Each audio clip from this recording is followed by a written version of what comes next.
Tzu Chi Penang chapter donates much-needed protective supplies to a hospital in need in Kedah. An art teacher instructs parents about how to keep their children active and entertained during lockdown. I'm Sean Scanlon. This is DaAi Headlines. Let's get started. In Malaysia, as the number of confirmed COVID-19 cases continues to increase, the Sultan Abdul Halim Hospital in Kedah is facing a shortage of medical protection supplies. Tzu Chi chapter in Penang donated protective equipment. Take a look. Because Kuala Muda is a quite huge area, and we have to cater for a lot of patients which is positive COVID. So in that view, our PPE usage increased very drastically. But the second wave was too huge that the stock for 1 year also couldn't be sufficient for us. In view, our last week's stock was just for a few days. A message from hospital staff explained that the hospital is facing a shortage of supplies. After receiving the news, Tzu Chi volunteers immediately delivered the supplies needed. After communicating with the hospital, we knew that the hospital needed supplies in a hurry. We immediately checked our stock of supplies with the Tzu Chi chapter in Penang to see how much protective gear they have, and we delivered what we could to them immediately. This batch of protective equipment includes protective clothing, protective caps, protective shoe covers, N95 masks, and face shields. Although the hospital's demands is far greater than the amount of colony provided by Tzu Chi promised to continue supplementing their supplies. I am grateful to the Tzu Chi Foundation for providing us with this donation. A very big donation to us, helping us at this hour, because whatever you are giving for us, we are feeling very grateful, thankful for your kindness. While frontline personnel are working hard to fight the pandemic, all sectors of the society have their backs. Only when they have perfect protection can they provide appropriate treatment to patients. The pandemic is quite severe in Malaysia, with team of Dr. Tan Lian Sung learning hospital Siri Manjong lacked equipment. He immediately invited two businessmen to purchase needed medical equipment. Team also loaned ultrasound and electrocardiogram to alleviate urgent ICU needs. The Malaysian Perak branch team, along with Tzu Chi volunteers, delivered medical equipment to Siri Manjong Hospital. Among the items donated include 3 positive airway pressure machines and 1 ICU patient monitor, which were jointly donated by Tan Lian Sung, a team of volunteers and 2 friends. Previously, Sri Manjong Hospital did not treat serious cases, as COVID patients were all sent to Ipoh General Hospital. But because the intensive care units of that hospital was full, they were sent here. They care for their own patients by themselves, although they had a place to expand, but they could not buy equipment. My opinion is that if we sent it to their hospital a month earlier, this respirator could be used by a patient who is not so serious, and then it could be used about another patient 3 days later. So if we count it, 1 respirator in a month, if rotated every 3 days, could save the life of 10 people. So we can assist them and use instruments to assist and take care of patients this way. If we can do it this way, this will give them peace of mind in their work, and they will not be afraid of spreading the disease to themselves and their family members. If they had enough equipment, they don't have to think too much about who they want to save. This is because there is enough medical equipment and everyone can be saved. I think it's the best way for us to go forward. Under the current movement control orders, team of free clinic activities must also be temporarily suspended. This led everyone to agree to lend ultrasound equipment and electrocardiographs to Siri Manjong Hospital. I am very grateful to Tzu Chi for helping us when the number of patients is increasing. After all, we will face problems with equipment shortages. So helping our hospital during this time, I hope we have enough equipment to help as many patients as possible.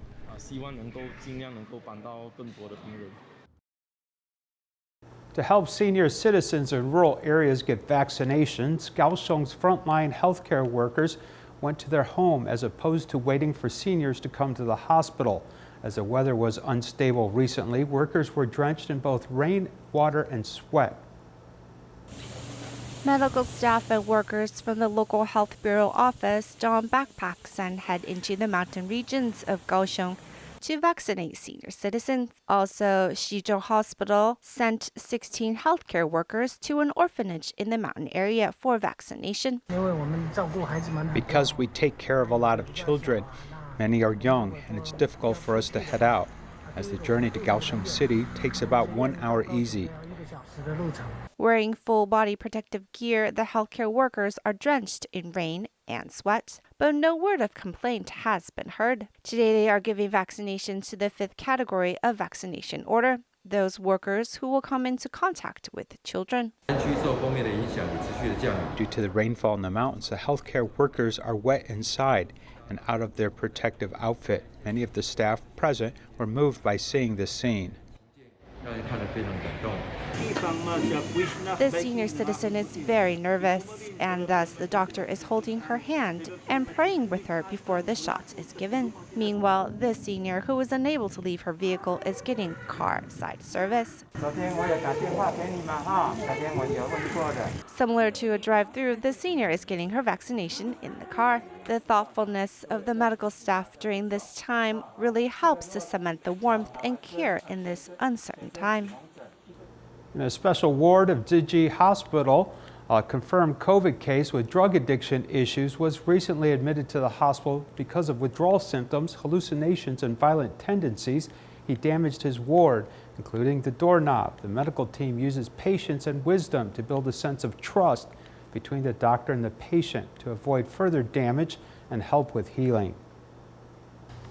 In this ward, a confirmed COVID patient paces back and forth, feeling restless. In the next second, he uses brute force to tear off the doorknob of the negative pressure isolation ward. A drug test did indeed found powerful drugs in his body. The patient does not have a psychiatric illness, but drug addiction has caused some emotional obstacles. Staff at the hospital worked quickly to repair the doorknob, while others worked to calm the patient's emotions. The COVID patient, Mr. Tsai, had many cuts on his body when he was admitted to the hospital. Violent behavior caused by drug addiction led the head nurse to think of a way to help this addict and stabilize his emotions.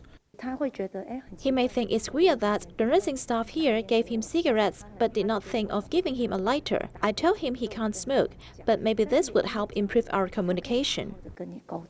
A sense of trust was later established between the doctors and patient, and physical and mental health doctors also joined in auxiliary treatment. We have to deal with his psychiatric problems as well as other internal medicine-related issues. For psychiatric treatment, we must consider what side effects he will have after the medicine is given. The medicine we gave at the beginning was a little stronger. We will adjust it according to his progress. Adjusting medication dosage and arranging video chat with his family members has led this patient to relieve his loneliness. His sister is very grateful for our help because she also works as a nurse in a COVID hospital ward. She feels that taking care of such patients is tiring, so he felt so touched. This care affirmed her commitment to nursing. Doctors and nurses are using patience and wisdom to calm the heart of this patient. Since Mr. Tsai was admitted to the hospital, his condition has gradually improved. He will continue to receive treatment to put himself in the best health.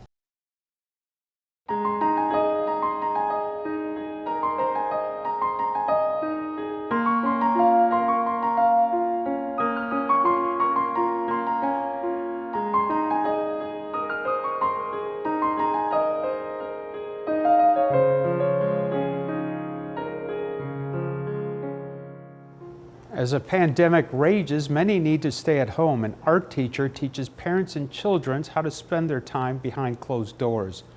Take a look. On this road, there are 2 diagnosed COVID cases. Tian Yiting, many people call her teacher Tian Tian, now is trying hard to adapt to the pandemic life without leaving home. What I'm trying very hard to do now is to teach children and adults this through online lessons. As a well-known illustrator in Taoyuan City, apart from teaching classes, she also organizes solo exhibitions from time to time. At first, she thought her works would be popular, but she didn't expect to encounter the pandemic and everything would be interrupted. At first, she could not get used to it. They were all just small frames on a monitor, and I had to open my eyes and look closely to see if the kids were keeping up. When the pandemic came and the illustration class, which was painstakingly managed, had to shut down, everything started from scratch, as written on her Facebook. Fortunately, art has really helped her a lot. Couldn't I teach illustration lessons through video? My target audience is actually older women and mothers, and they can make a little time like half an hour or an hour to learn to drawing with me. And when I teach them during this period, I am also feeling some relief. With courses changed to home instruction, learning how to operate software and learning online teaching, all difficult to manage. In addition, children staying at home and schooling, tasks can take their toll on parents, leaving many overwhelmed. Many people are actually suffering from the pandemic. This is quite a familiar snapshot of daily life now. When you work at home, you have to take care of your children and then you have to deal with work at the same time. Of course, you may have a lot of different emotions. You may even have some worries about catching COVID yourself. Will I be quarantined? Will anything happen? While the virus is raging outside, many feel a psychological burden inside, and the invisible pressure cooker may be about to explode at any time. An anxious person may suffer more because they are naturally nervous and worried. They may worry about being infected. For example, I have a case who told me that when the connecting passage of our hospital is closed, he feels very panicked because he worries the pandemic has become even more serious.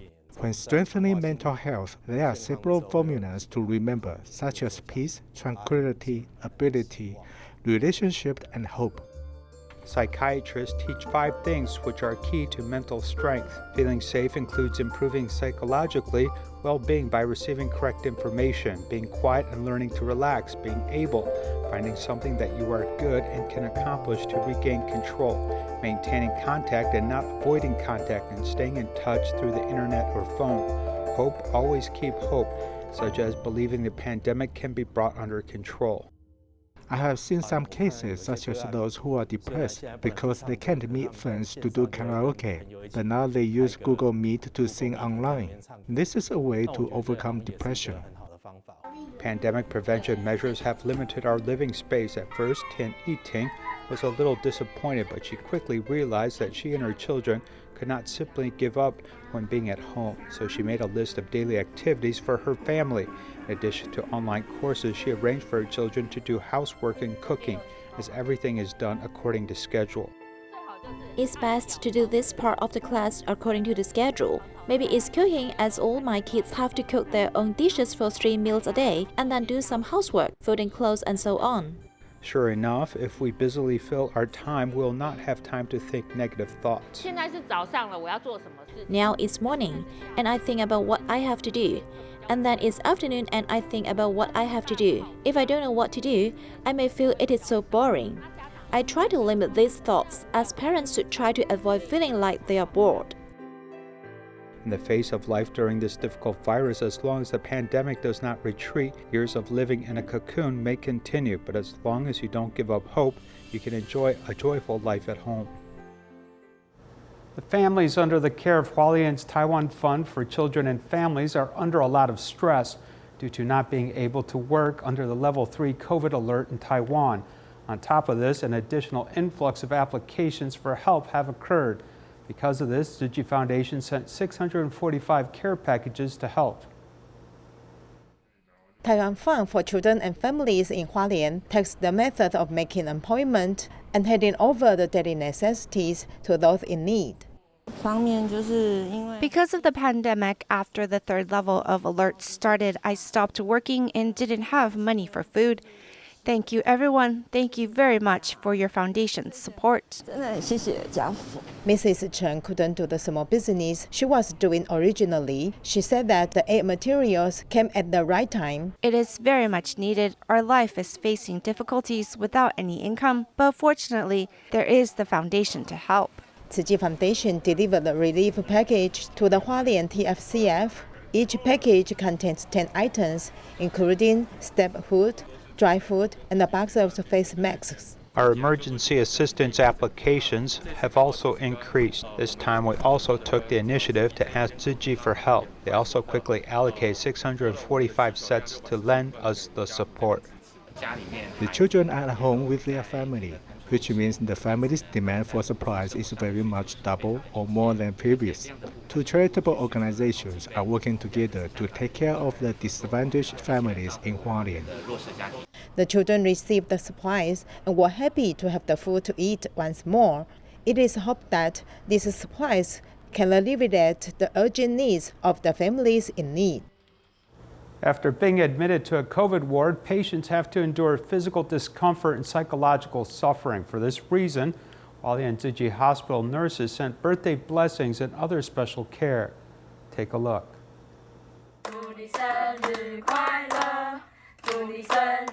Singing with smiles, this is the blessing from Hualien Tzu Chi Medical Center to a confirmed COVID patient in early June.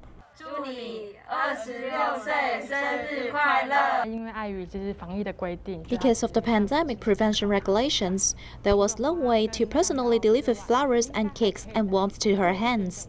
Our blessings to her are written on the card, and the colleagues in protective clothing will bring them in for her. After the patient was discharged from the hospital in mid-June, the nurse team followed the Chinese medicine doctor to her home and sent a blessing package. She was very surprised to say why we are so nice and still remember her. She was actually very happy at that moment. It turns out that our small actions can make the patient feel great warmth.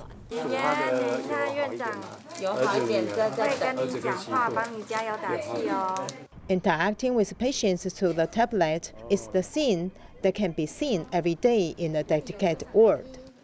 Because the patient is not accompanied by his family, the medical care and daily life are all arranged by the nurse. During the pandemic, apart from being quarantined, the patient actually has a lot of unspeakable suffering. We hope to provide him with professional knowledge and care, as well as more humanistic concern.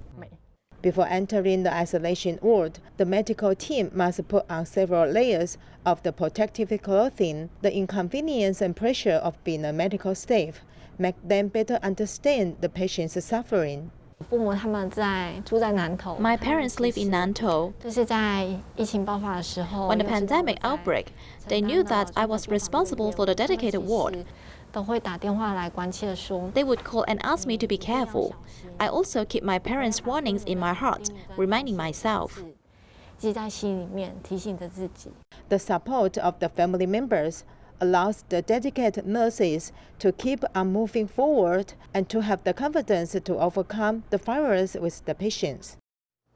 To thank the medical staff at the Taipei Tzu Chi Hospital, the family who experienced a cluster infection wrote a letter of gratitude to the hospital after they were all released and fully recovered 2 weeks later. Do you remember the story where the 1-year-old child, while waiting to be discharged, had no one to take care of her, and a nurse quickly came to help feed her?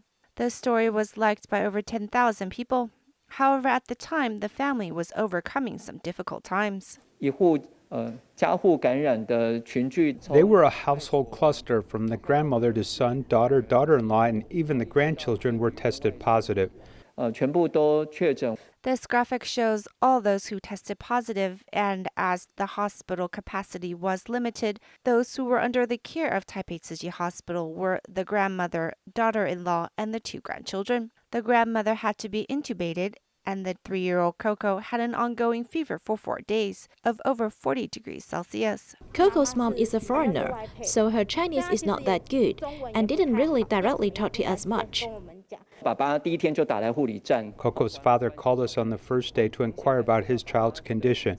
We can tell from his tone that he was anxious and emotional because he was quarantined in Taichung. We promised to call him regularly each day to report on the child's condition. With the family separated in so many places, how will they ever be comforted? Some medical staff decided to give toys to the children to distract from their physical discomforts.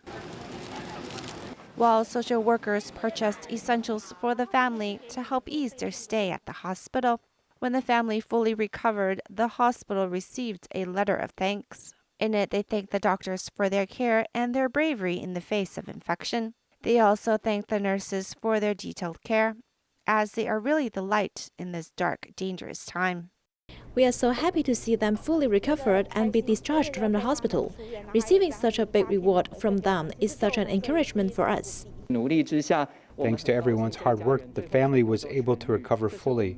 This is one of the rewarding aspects of our job. I don't feel I deserve that much credit because those doctors in the severe symptoms ward have it much tougher. Replying back in such a humble way, the doctor thanks the whole medical staff who helped to tend to the family. Although the pandemic has people scared, there are still moments of happiness within the chaos. To care for the planet, Tzu Chi Indonesia chapter hosted tree planting activities in June. Besides the participation of volunteers, the Center Mosque group also joined in on this eco-friendly activity. Let's take a look. Safeguarding the planet by taking concrete action. Every year in June to celebrate World Environment Day, the Tzu Chi Indonesia chapter will host weeks of tree planting activities. This large area is the mangrove ecological area, which is close to the ocean. If we can plant vegetation to stabilize the ecosystem, then it will help the soil and us humans. These seedlings don't need to be purchased separately. They can be picked from the mangrove itself and planted.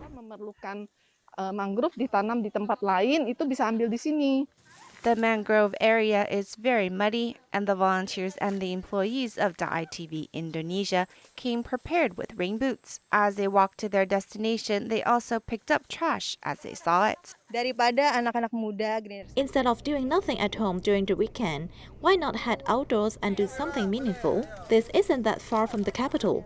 It's good to plant trees and also clean up the mangrove. Meanwhile, another team, which is planting trees, is the employees of the Sinar Mass Group. They have been populating the mangrove trees in Tangerang for the past 3 consecutive years.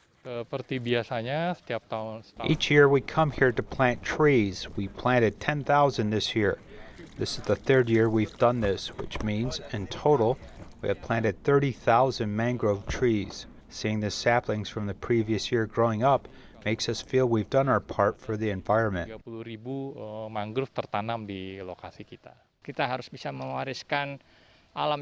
want to leave the generation with blue skies and green fields.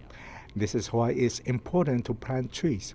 We come each year to do this and hope to inspire more people to join us in protecting planet Earth. The mangrove wetland is an important element in maintaining a balanced ecology. Thus, the planting of mangrove trees helps to attract more people to the wetlands and experience the beauty of nature. Medical staff are on the front line of pandemic prevention and require medical supplies. Private enterprises have recently pitched in, sending much-needed items to Taipei Tzu Chi Hospital. We'll leave you with these images. Thank you for watching. Goodbye.